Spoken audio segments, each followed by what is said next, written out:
Buenas tardes, ¿cómo le va? Bueno, a pedido de ustedes, entonces les envío un video en el cual van a poder repasar todos los temas necesarios para poder rendir el TP evaluativo de la próxima semana, el próximo lunes, y poder aprobarlo, que es lo más importante.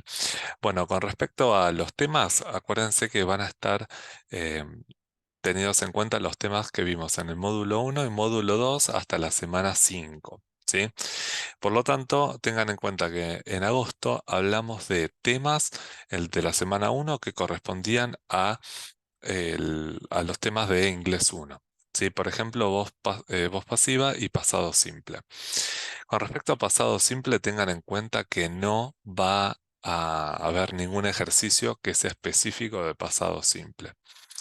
Pero sí puede ser que haya ejercicios, y se los confirmo. Va a haber ejercicios de voz pasiva en los cuales van a tener que identificar cómo se forma la voz pasiva, cómo se traduce la voz pasiva al español. Sí, siempre va a ser la traducción del inglés al español. Pero lo más importante que quiero resaltar acá entonces es la gramática. ¿Sí? ¿Qué cosas, qué elementos debemos tener en cuenta al momento de analizar una oración en voz pasiva? ¿Qué tiempos verbales se pueden usar? ¿Qué elementos tengo? ¿Sí? ¿Cómo cambia de voz activa a voz pasiva? Por ejemplo, las actividades que tenían en el PowerPoint que les compartí la semana 1, ¿sí? de clases de inglés 2 en el aula web, en la página, tenían en la última página, en la número 8 del PowerPoint, esta actividad. ¿Sí? Acá la actividad ya está resuelta y justamente quería mostrar eso porque es importante ver el proceso que hicimos para cambiar las oraciones que están en voz activa, la original, a la voz pasiva, que es el ejercicio que tenían que hacer. ¿M? Ya lo hicimos, de hecho, en clase. Por ejemplo, sabemos que the dog es el sujeto, el agente, quien realiza la acción. Sabemos que el verbo está en presente continuo porque tiene is stealing, es decir, tiene el auxiliar is y el sufijo ing. Y el objeto directo del verbo es the ball. Acuérdense que el objeto directo es quien se ve afectado por la acción del verbo. ¿Sí? Por lo tanto, al momento de pasar esta oración, la original, que está en voz activa, a la voz pasiva, tenemos que cambiar de lugar el, el sujeto que estaba adelante, lo modificamos y lo ponemos después del verbo. ¿Sí? El objeto directo, the ball, ¿sí? Que en la oración en voz activa estaba después del verbo, entonces va a ir en la posición inicial.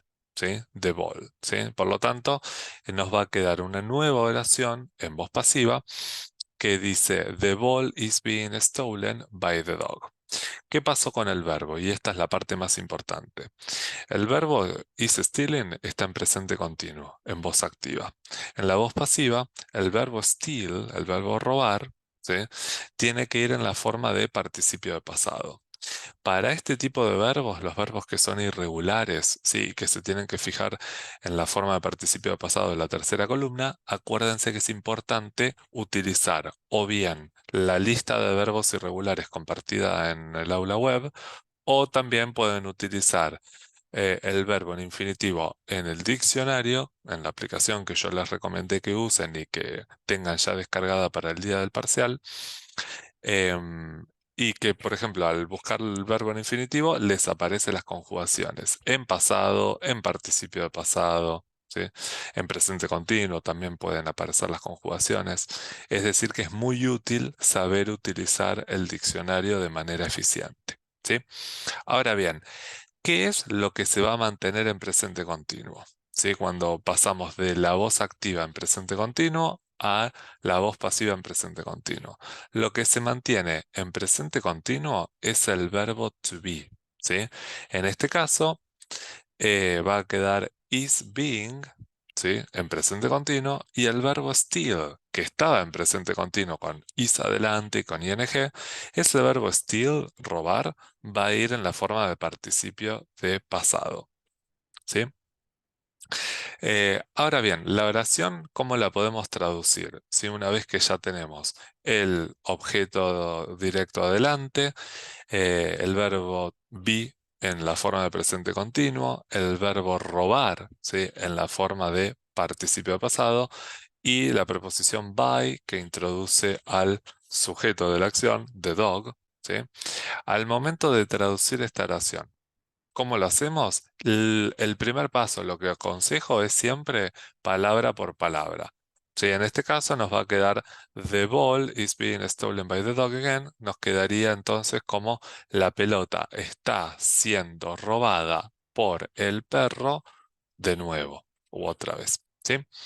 Así que lo que aconsejo en primera instancia es traducir palabra por palabra cuando tienen una oración en voz pasiva. Ahora bien, muchas veces van a encontrarse con situaciones en que la traducción de palabra por palabra no es eficiente, ¿sí? Y en esos casos lo que aconsejo es fijarse si el uso de un clítico, ¿sí? eh, es eficiente o no. ¿Sí?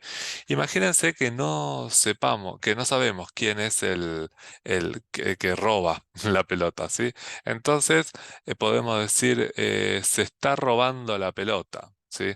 Alguien se está robando la pelota, o mejor dicho, la, sí, o se roba la pelota si fuera en presente simple en lugar de presente continuo, ¿sí? Sin indicar quién. ¿Sí? En esos casos también podríamos estar hablando de una voz pasiva, pero indirecta, ¿sí? Cuando utilizamos una forma más impersonal con la utilización de clíticos.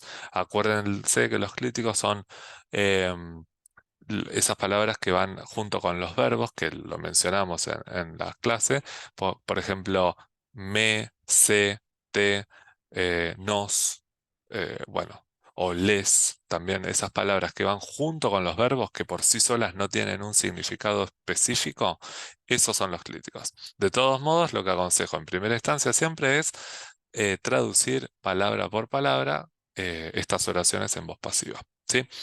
¿Qué puede aparecer como actividad en el trabajo práctico evaluativo? Por ejemplo, les comparto, les copio, ¿no? Una oración, entre comillas, y les digo, esta oración que comparto acá, ¿es una oración en voz pasiva o en voz activa? ¿Sí? Justificar sus elecciones. Es decir, si vos determinás que es voz activa, bueno, decime qué elementos tiene, ¿sí? Para determinar que esa oración está en voz activa. Si decidís que está en voz pasiva, bueno, explícame entonces por qué, qué elementos ves que hacen de esa oración una oración en voz pasiva. ¿Sí?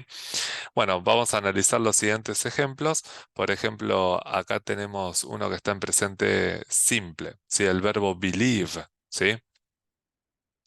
Este tipo de oraciones son las que se toman como perdón, impersonales, ¿no? Con las que se usan como clíticos. Se cree que el chico era de los Estados Unidos.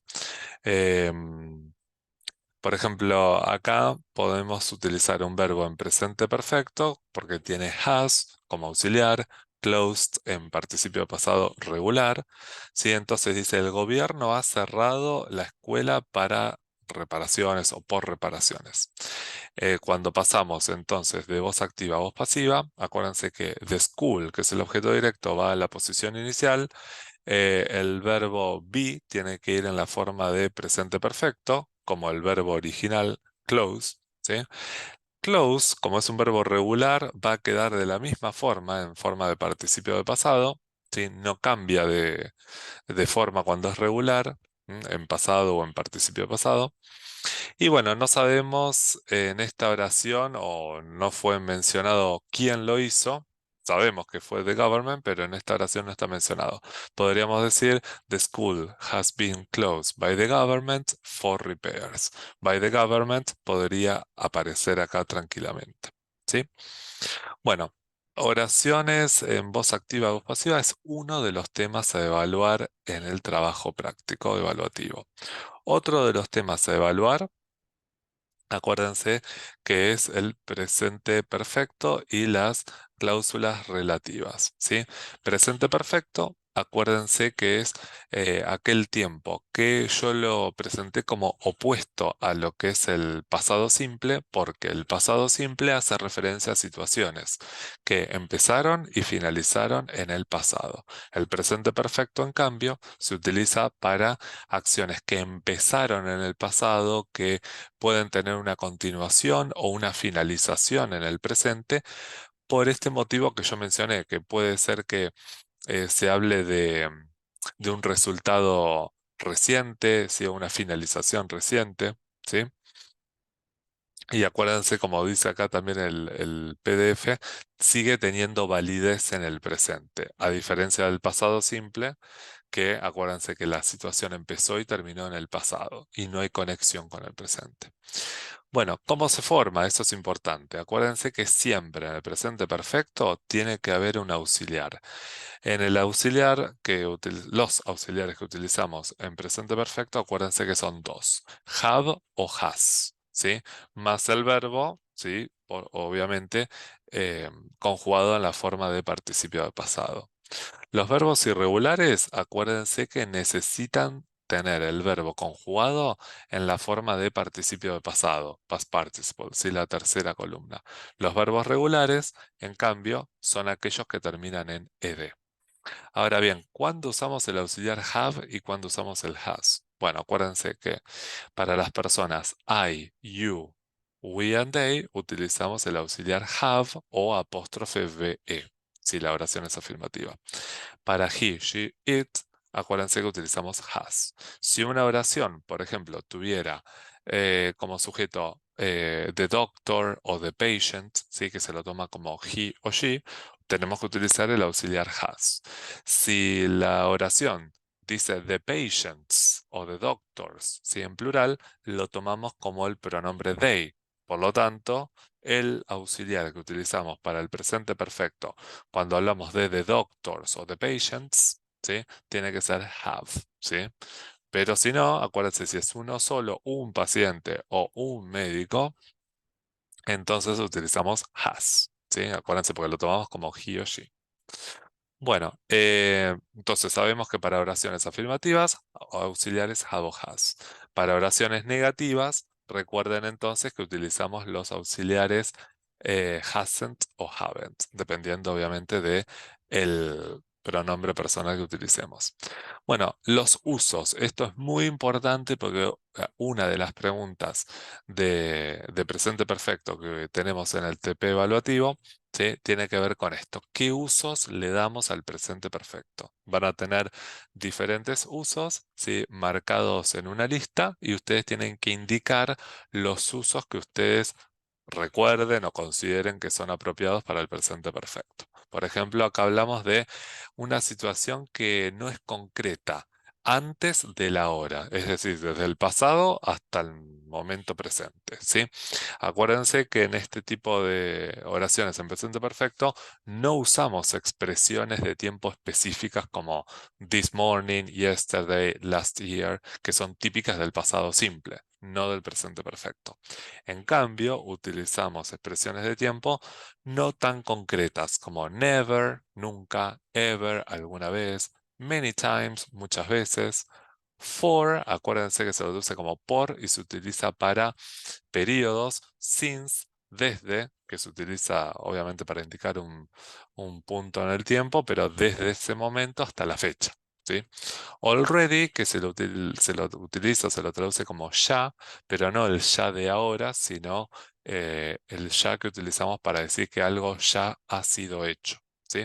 Y yet se lo traduce como aún. Por lo tanto, acuérdense, son situaciones no específicas que no tienen expresiones de tiempo concretas, al contrario, son más generales, ¿sí? Acuérdense que el presente perfecto se lo utiliza para hablar de experiencias, ¿sí? De vida, cosas que hemos hecho o que no hemos hecho nunca, ¿sí? Esta oración, por ejemplo, dice, nunca he viajado, ¿sí? Una experiencia no concretada, digamos, ¿sí? A lo largo de tu vida. O acá dice, he has worked in many different museums. A lo largo de su vida ha trabajado, ¿sí? Acuérdense, no estamos siendo específicos, estamos hablando de experiencias generales de vida. También para un cambio, por ejemplo, con verbos como convertirse o volverse, ¿sí? Por ejemplo, más tímido. Mejorar, el verbo mejorar, has improved. El verbo aprender, estos tres verbos, por ejemplo, indican un cambio en el tiempo. Otro de los usos es, bueno, ya habíamos mencionado, situaciones que no han sucedido todavía. Podemos utilizar yet en oraciones negativas, o también podemos utilizar still. En ambos casos se lo traduce como todavía o aún, ¿sí? Otro de los usos es para hablar sobre acciones diferentes, perdón, en diferentes momentos del pasado. Por ejemplo, acá dice, nosotros hemos hablado muchas veces, pero todavía no hemos llegado a un acuerdo, ¿sí? Por lo tanto, bueno, lo que estamos diciendo acá es que fueron repetidas veces en diferentes momentos, pero que aún no lo han logrado, ¿sí? Ellos han hablado varias veces, ¿sí? Ha sucedido esta acción, hablar, varias veces, ¿sí? O nuestro equipo ha jugado 4 juegos o ha participado en 4 juegos hasta ahora este año, ¿sí? A lo largo del año han sido 4 veces, ¿sí? También se habla para cumplimiento de metas, ¿sí? Acuérdense que, por ejemplo, cuando hay un objetivo, por ejemplo, en un tratamiento, llevándolo al ámbito de la salud, ¿verdad? Se puede hablar entonces de cumplimiento de metas o de objetivos. Por ejemplo, ha ganado, ha finalizado, ¿sí?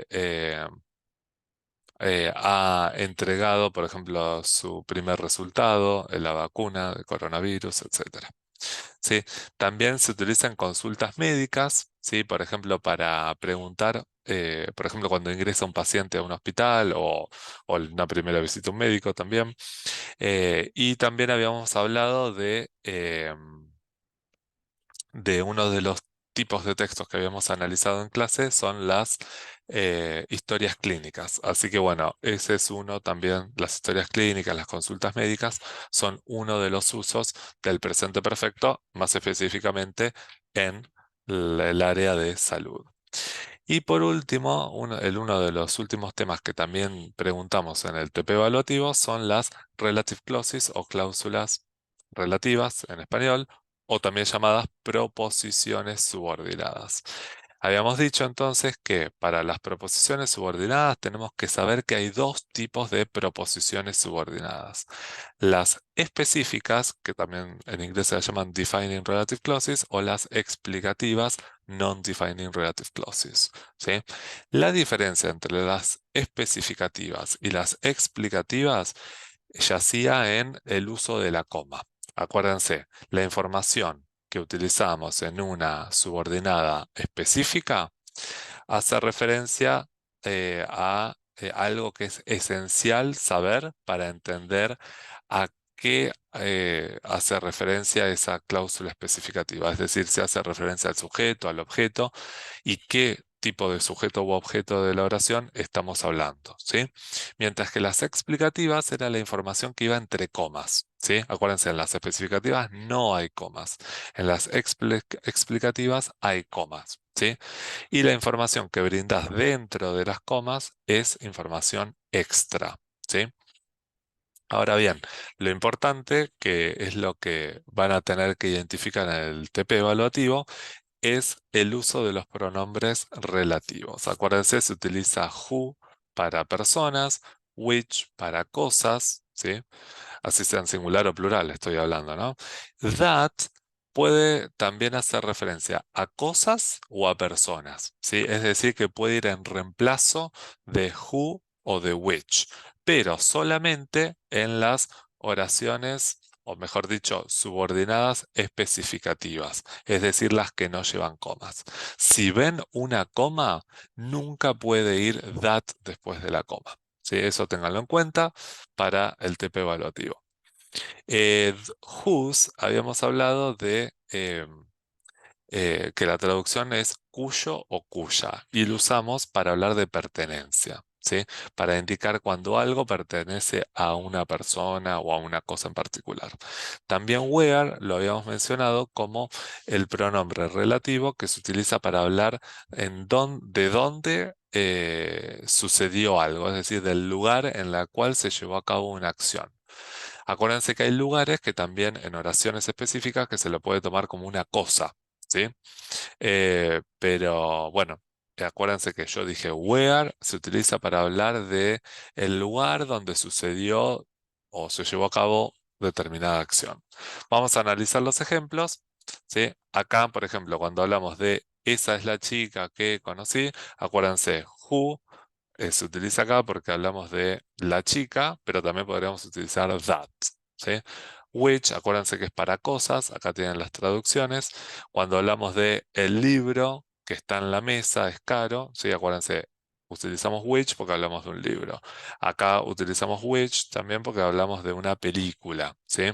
La película que vi anoche. Acuérdense que that también reemplaza a which para cosas, ¿sí? A who para personas, y fíjense que estos son los mismos ejemplos que habíamos visto en los pronombres who y which anteriores, ¿sí?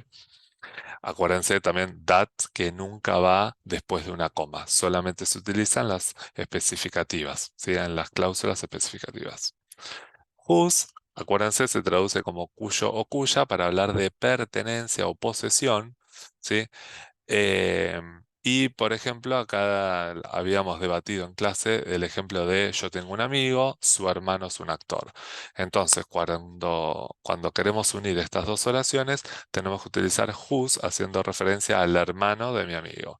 Tengo un amigo cuyo hermano es actor. Acuérdense, hablamos de pertenencia o posesión. Y para where, acuérdense, se traduce como donde, ¿sí? Y se lo utiliza para hacer referencia a lugares donde transcurren alguna acción o situación en particular. ¿Sí? Por ejemplo, el hotel donde nos quedamos era muy pequeño. O sea, la acción es quedarse en un hotel, ¿sí? Por lo tanto, el hotel donde nos quedamos, where, hace referencia al lugar donde nos quedamos. ¿Sí? Bueno, les dije entonces que van a tener, para resumir, 5 ejercicios de gramática en los cuales uno va a ser de voz activa y voz pasiva. Acuérdense que les dije identificar la oración si está en voz activa o voz pasiva. Va a haber 2 ejercicios que hablan de presente perfecto y 2 ejercicios que hablan eh, de cláusulas relativas, acuérdense, especificativas o explicativas, pero bueno, el foco va a estar en el uso de pronombres who, which y where específicamente. Bueno, en los cuales tienen que identificar para qué se usa cada uno, o por ejemplo en una oración qué pronombre puede ir en ese espacio vacío, ¿sí? Y los otros 5 ejercicios van a ser sobre comprensión lectora, sobre alguno de los temas que estuvimos hablando en clase. Acuérdense que los temas que estuvimos hablando fueron temas de nutrición, fueron temas de higiene y también de una historia clínica estuvimos hablando, ¿sí? Y enfermería pediátrica, ¿sí? Por lo tanto, tengan en cuenta el vocabulario que vamos a manejar, ¿sí? Que está relacionado con los temas vistos en clase, ¿sí? Así que bueno, espero que este video les resulte útil y que por favor se presenten a, a la al TP evaluativo. Nos vemos entonces el lunes, comisión 1 a las 14 horas, comisión 2 a las 16 horas. Nos vemos, suerte.